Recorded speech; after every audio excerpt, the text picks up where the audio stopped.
Hello everyone, Pastor Lon here, my beautiful wife Robbie Lynn. Hello. We want to welcome y'all to our next episode of Come Sit a Spell. We're sitting here on the front porch at Harmony Acres Homestead in Hartsville, South Carolina in the humidity. We had the fan running, but y'all couldn't hear us for the fan. We done a little trial run and the fan was a little bit too loud, so we're gonna sit here and sweat it out. But it's tell them what the temp is. It's 84, feels like 91. 84 feels like 91 because of that humidity. It's been like that all day today, like you could wear it here, but well, we got a couple of like showers, minute rain showers. But we can't complain because our friends out there in Colvilleville, Kansas, and Texas, and the Midwest, Mars Patch of Heaven, all them, they are really burning up out there. We're hot, but not. We still got some moisture. We got rain. We're not dry. Yeah, we've been getting some rain. We pray that they'll get some rain and some relief from the heat as well. So that's scary being that dry. It is. So y'all be praying for all of our friends out there in the Midwest. They need some relief. We pray that God will send it to them. Yeah, I was watching that. Is it Ryan Hall, that weatherman that we watched? And it looks like the whole United States is just on fire. Yep. It's just terrible. It is what it is, and we'll take it day by day, and we'll pray that this too will soon pass, hopefully. So, just being prayer one for another. It seems like if the heat's not getting your garden, the pests are after your garden. If the pests not after your garden, the little G's after your garden. I ain't gonna get into all that, but I seen where Doug and Stacy off grid was talking about one of the Amish farmers up there where the little G went in there and raided the place and shut him down. But that's a whole nother video for another time. So you be praying and just know that if they got the bullseye on them, they'll have the bullseye on anybody. Because all the Amish do is mind their own business and do their own thing. I think he was selling the meat. Yeah. I guess they don't want nobody else. Probably right there, people in the community like they've been doing for years. But anyway, y'all be praying, everybody be praying one for another. I know we're living in tough times, but we also serve an awesome God. So we pray one for another. But we just wanted to talk with y'all a little bit tonight on our Come Sit a Spell. Actually, it was kind of prompted by something that happened here, an outage at the house that we had.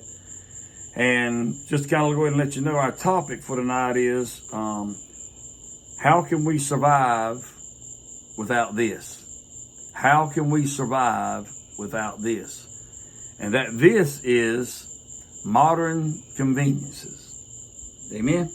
Very. Modern conveniences. How can we survive without modern conveniences? You know, I'm a history buff, and I love looking back down the history's road at our forefathers and ancestors. You know, what we see going on in the world today, if it would have happened to them back in the day, it wouldn't have really mattered. I know you had the Depression back in the late 20s and early 30s and all, but since that time period, when my grandparents were growing up, my granddad was born in 1921, and my granny was born after that, but your grandparents too, they came through some tough times, but the things that are going on, the shortages I'm talking about in the world today, and the luxuries that we have, it didn't bother them because they didn't have it, and they didn't. Some people didn't even miss it. They didn't know it was going on because they were poor and that's the way they lived. But like that song that Alabama always, we were so poor that we couldn't tell when the Depression came through. Talking about his grandparents. But anyway, that's kind of what I wanted to go by tonight. You know, was that we had something that went out here actually yesterday. We've been without this modern convenience for a month. Yesterday went out on June 18th, and we just got it repaired today. But we actually bought a new one, but then I used my brain and we got. Well, much as we're on YouTube, we didn't YouTube what we might do to repair it, so we went and got another one, and then we YouTubed. The Robbie Lynn did. YouTubed it and figured out a few things that were wrong, and we fixed those few things, and now the old microwaves are working fine. But that's what we've been without, a microwave oven. So, you know, to start with, it was aggravating for Robbie Lynn and I as well, but then we got that what's that little oven in there that you said? It's like a countertop oven. It's an oven and like a toast. You can broil, you can bake. Just like you can do everything you can do in it. Anything you can do in a regular conventional stove oven. Yeah. It's just smaller. Yeah. But it'll I think you can put like a 13 by 9 casserole in there, and it's got a little thing on there where you can do a rotisserie chicken. Yep. Yeah. So we've been heating up our bread and that Robbie Lynn's been making to keep from having to use the big oven that we usually use the microwave for. But actually, I got used to using the countertop oven. Actually, it tastes better. But the deal is, we proved to our boys in a month's time. I mean, one reason we could have gotten it. Yeah, I really didn't fix it no sooner than I did for a reason, for a purpose, to give us here at Harmony Acres Homestead a trial run. And for our boys to experience what it would be like without one, or back in the day when we did not have one. So we had to heat up Michaela's macaroni and cheese, her spaghetti and meatballs. We had to put it in a pot and put it on the stove and heat it up the old-fashioned way, the way you used to when we were growing up. And same way with Gavin and Corey, if they wanted to heat up anything. There was something that quick. Gavin or Corey one wanted to heat up, and he said, well, how am I going to heat it up? I said, you're going to put it in a pot and put it on the stove and heat it up. But see, they never heard of that before. I mean, they never seen had you, to do that. But they've seen their mama cook stuff on the stove, but not for them like a quick meal. Yeah. You know, to heat up something that they wanted chicken nuggets. Something out of the can, you know, like we may have to go living out of the can one day and put that made of soup in a pot. Usually they put the chicken nuggets in the microwave. Yeah, but we're having to put them on that little pan and put them on bake and put them in there for Bradley, and they would do fish sticks that way if they wanted to eat something like that. For so pizza rolls. To start with, it was a major inconvenience, but as time went on, the first week, oh man, they were steady crying about it. Yeah, they were. The bad thing about it was, like, if I could and we had leftovers, I mean, it was like if you made like like leftovers you put in a plate, like if you had macaroni and cheese or spaghetti stuff, and put it in the little take away plates or whatever that you have. Yeah, take out plates or Tupperware stuff. It was aggravating. Corey called me or texted me. He said, "Mama, I just put my leftovers in the microwave, and guess what? The microwave don't work." Yeah. I actually went to heat up Brad or something the other day, put it in the microwave, and it ain't working. See, they used to getting up like late at night, or late before they go to bed, and just pop something in the microwave. And Corey's done it several times, opened that microwave, and they just grit their teeth and go back to the bedroom. But I guess it made them not eat as much too. Maybe so, but it just let them know. But my whole point was, yes, a convenience to have it, but when we didn't have it the first week or so, it was really an inconvenience. But as time went on, we all adapted to it. They quit complaining about it as much, and you got used to it. So how can we survive without this, without the modern day conveniences? You learn to do what your forefathers and ancestors done back in the day. You adapt.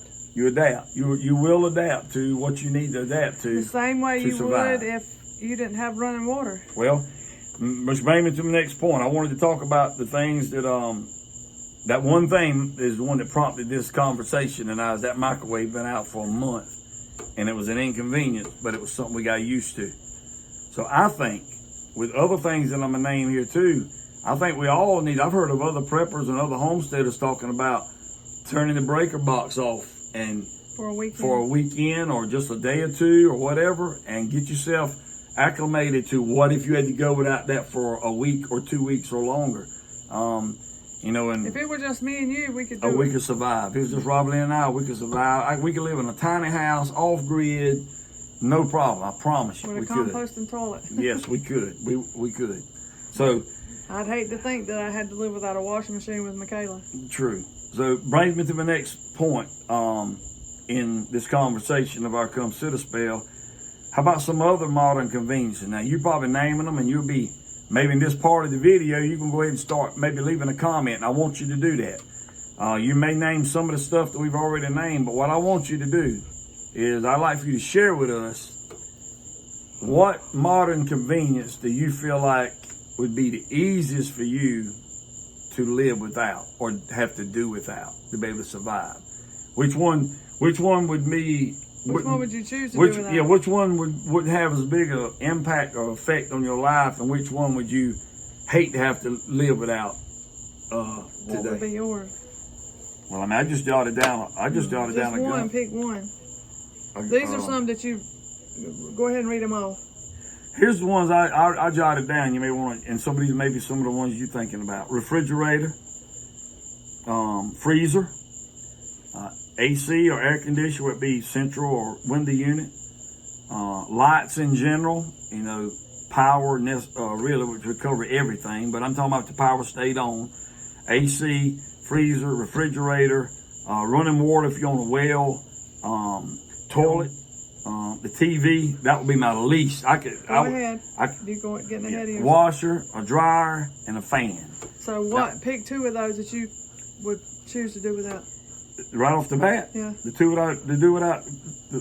without the TV, and I could do without well, if we keep counting like we're going to have to do without the freezer. Or the AC. I choose the TV and the dryer. Yeah, well, we can do I can hang clothes on the line. But mine would definitely freezer, TV. TV wouldn't bother us. The next one would be freezer, probably. Yeah, TV wouldn't bother us. Freezer wouldn't bother us because we just done a video on canning that hamburger meat, that beef, and we're going to try to do more of that so we don't rely as much on the freezer. So mine would be first TV, then the dryer, then the freezer.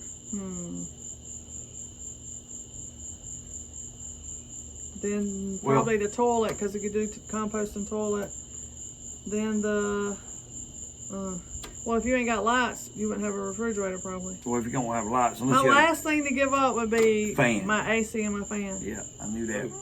All right, so the dryer replaced the clothesline. Yep. The washing machine, the washing machine replaced the scrub board. The toilet replaced the outhouse.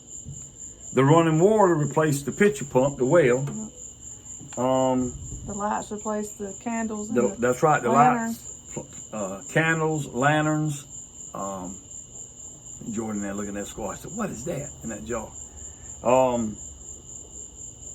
And the AC, that was just the windows open with the screen in it and the breeze blowing through, whether it's in the summertime or not. The freezer and the refrigerator, they used to have like a ice box.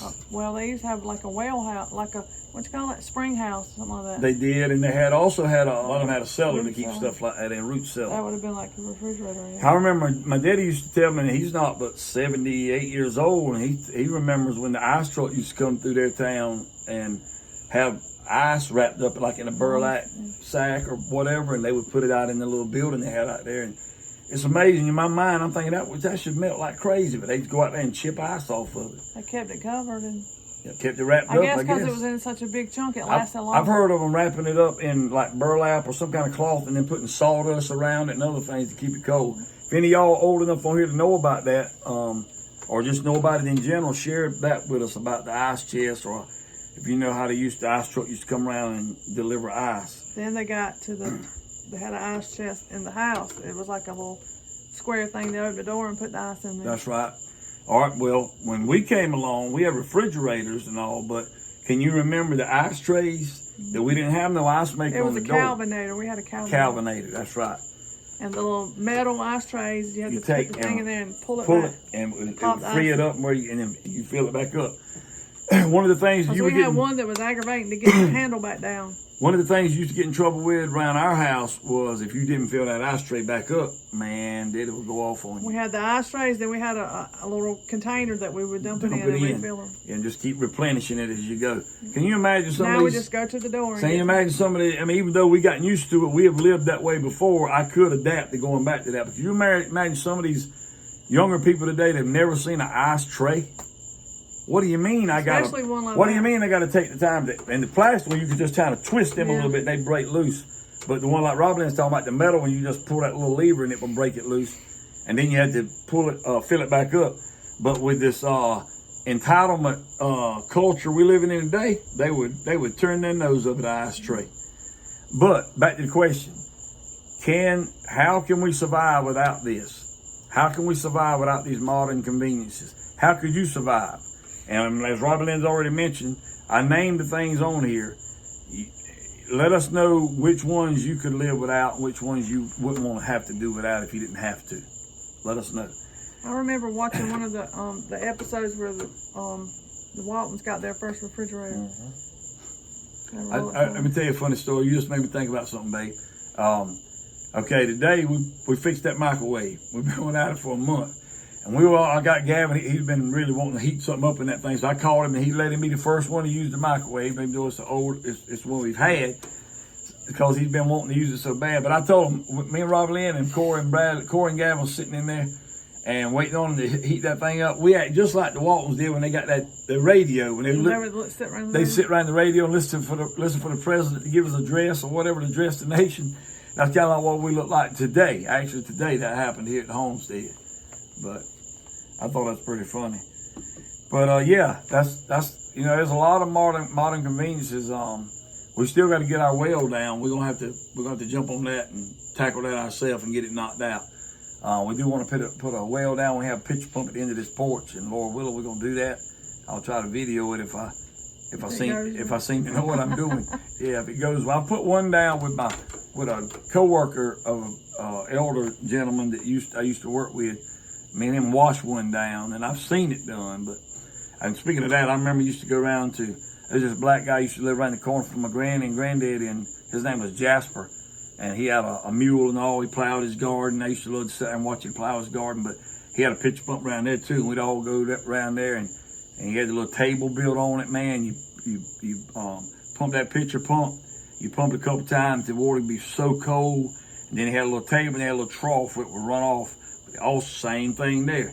If you had to use that pitcher or that bucket with the water in it to prime that pitcher pump, you best fill it up once you got it primed, fill the bucket back up so you'd have it again later or the next person would have it later. So.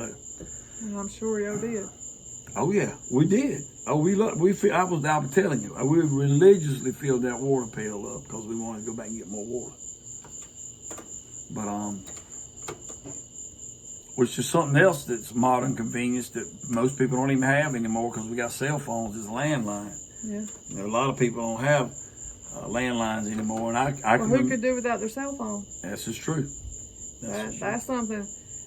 If you leave the house on Sunday morning without your cell phone, you're coming back to get it. You leave your Bible, most people you'll look on with somebody else. Yeah. That's probably the truth with a lot of people. Sad but true.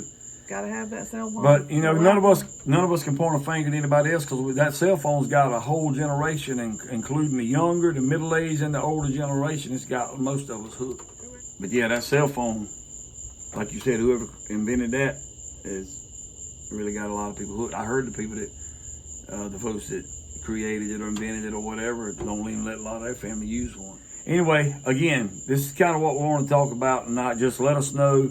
And I was thinking about something else, that, when you talk about the central heat and air, the heat part of that replaced the wood stove with a lot of people, fireplaces. But I mean, I just imagine in my mind how it used to be back in days gone by, back in the day, like in the Cades Cove or even right here in South Carolina, where you either cut wood during the spring and summer, or you didn't cook or stay warm in the winter.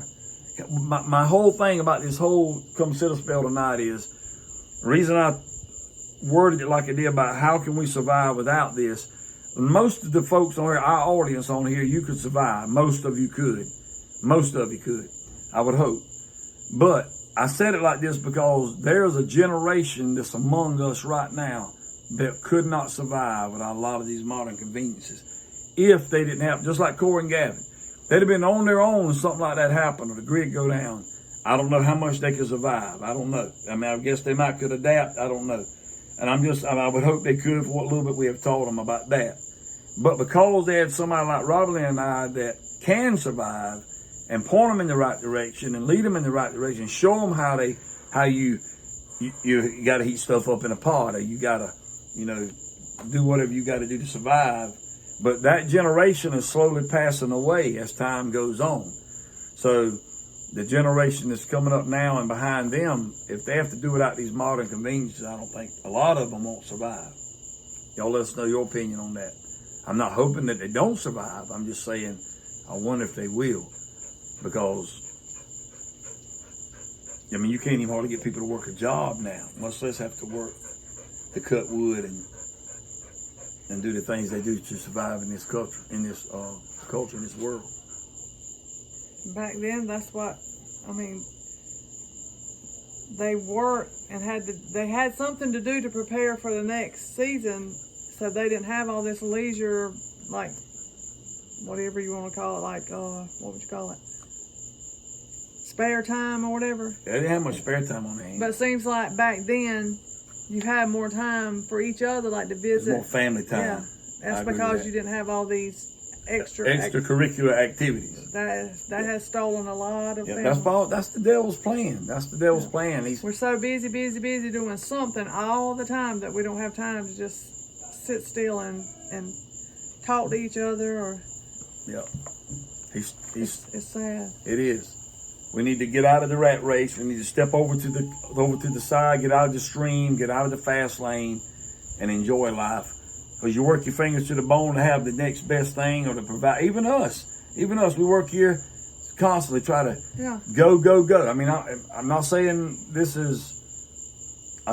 that we neglect one another or neglect our family, but we could utilize our time where we could spend more time with each other.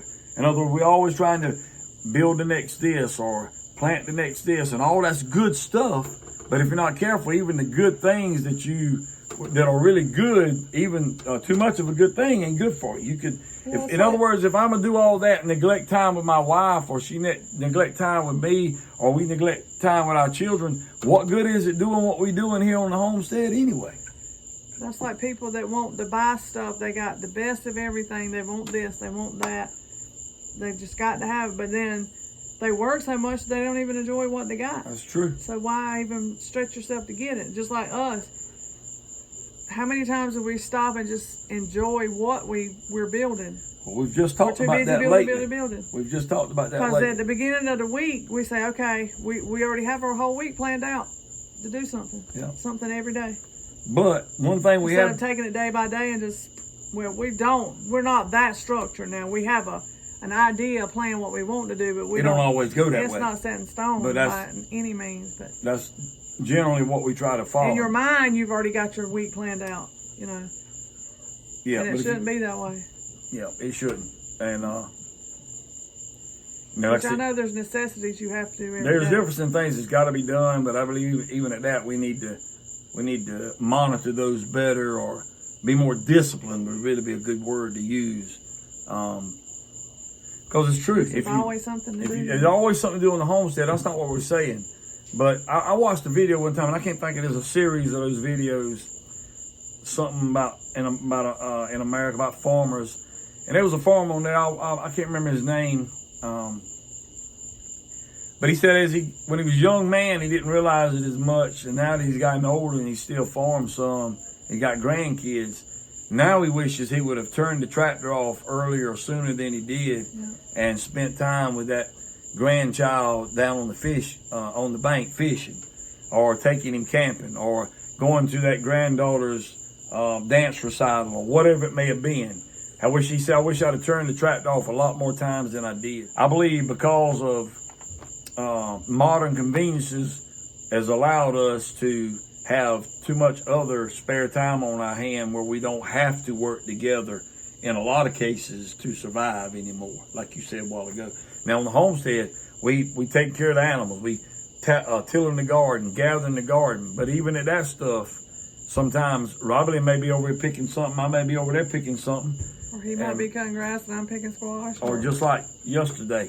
I'm going to do a video on this too. We got most of the stuff cleaned up around here. But I done something yesterday, and I knew I shouldn't have been doing it. It wasn't safe when I was doing it. But Robbie Lynn was here cutting grass in the yard.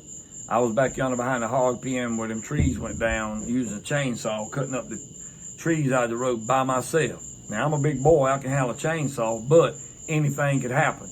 And I could have gotten hurt back there and gotten cut with that saw and bled to death. You wouldn't know nothing about it. Same thing with her. I'm back there running the chainsaw. Come looking for you before bed. Yeah, about dark. But my point, you could have had an accident on that lawnmower, and I've been back there. Very easily. As a matter of fact, when I came out, she sent me a text message. I didn't get it. I didn't hear it. I didn't hear my phone ding for whatever reason, and I happened to look out there and look, and she was out there in the edge of the squash garden in a bog with bogged down in that lawnmower. I got too close because I was trying to see if there was any squash on the vines, and you about got close enough where that vine wasn't I gonna make pulled no myself more. out. You did. By the time I got there, she done wiggled it around and got it back on solid ground. But anyway, I know things like this just kind of run through my mind. We're so, just like your life. The Bible says your life's like a vapor. It's here one moment, vanisheth away. I believe the same way with our freedoms today, as well as our modern conveniences, that we're on the brink of having to possibly go back to living without a lot of these things we just mentioned tonight. I really believe Another one we didn't think about, the car has replaced the horse and buggy. That's true. And the tractors have replaced the mule and the oxen. You used to plow Think the field. about how long it would take us to get to church with a horse and buggy. That's the whole point of the video, is how can we survive without the modern conveniences we have today? And we say we could. A lot earlier.